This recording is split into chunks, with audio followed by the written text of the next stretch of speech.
The pure light of the Star of Olis spilled through the massive plastic window of High Magister Rostrum's throne room. The light played along crystal chandeliers and the glass decanters held in the hands of the high and mighty of the Elysian magistracy. At the head of the room lay a great stepped dais of obsidian. Plush deep red carpet ran up the centre to a grand throne. Either side of the throne stood a space marine of the Hearthguarder, their burnished red armour inviolable to all weapons. On the throne sat a man, the wealth of his clothes evident, a glass cup in his right hand. His patrician's face was split on the left side from his bald head to his chin by a livid puckered scar, a gift from the Imperium's lapdogs on Ptolemy, and more specifically a nearby battle cannon blast from a Leman Russ of the Luna's Dragoons. The man stood slowly, his face pulled with pain, as the injuries of the Ptolemy engagement asserted themselves on his body. Friends, we are here to celebrate the Elysian Magistracy's victory over the Imperials. On Ptolemy we saw off the forces of the Imperium. Although the first Xanthar rifles were lost in the fighting, we managed to hold the enemy back. The crowd looked on, expectant faces turned towards their lord and master. In these last 2 years, the Magistracy has expanded to encompass the systems of Xanthar, Jokar, Jippis, Blues Hope, and Emion. The leaders of these planets have come to us in their time of need, and we have accepted them into our fold. In the crowd there was some minor applause. The delegates of the named planets looked uncomfortable, concern and apprehension showing on their faces. We know the great enemy, the Imperium of Man, has returned to this subsector. They have struck all through the Helios necklace. The planet of Ptolemy was lucky. Their population is now only held in thrall. Our guest, Lord Hayworth. At this, the man gestured to another in the audience. Lord Hayworth looked fearful at the attention of his new master. Told us of the fear he felt as the Imperium rained virus bombs from orbit after the brave resistance of the troops of the planet of Durham.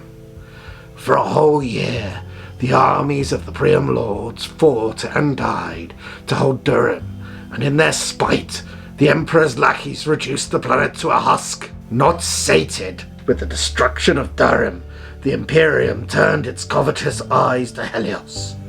A centre of learning and advancement, our brothers in the Mechanicum provided goods and trade throughout the sector. Then the Imperium struck, and in only 6 months of conflict, they callously executed exterminatus on the planet. The doors of the back of the room opened with a commotion. Helios now sits lifeless and barren. This is the Imperial truth. The Pax Imperialis, their capriciousness knows no bounds. Their spite is legendary. The planets of the Priam subsector must stand together, or alone they will fall. The crowd truly reacted with applause this time, the fear of the Imperium driving their fervour. To this end, we have raised 6 additional brigades, with regiments from each of the planets in the Elysian Magistracy. These new warriors will secure our borders and support our allies against the threat of the Imperium and any other forces threatening the subsector. At this, an acolyte of the Mechanicum made their way to the front. The Marines of the Hearthguarder turned their sickly green eye lenses onto the commotion. The adept dropped to their knees, their 4 legs pistoning down with a hiss, their deep purple robes billowed around them and their hooded face towards the ground. Friend from the Mechanicum, to what purpose do you disrupt our meeting?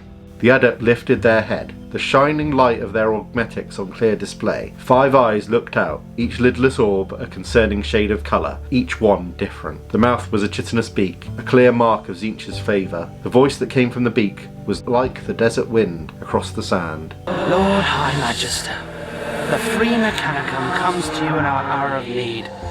Orcs have entered the Wesbury system, and their engines of destruction have fallen upon the Forge World. We need your aid. Regaining his composure, Rostrum spoke again. We will retire to my private audience, honoured adept, and discuss this new threat further. The rest of you, I will be back in short time to discuss our new campaign.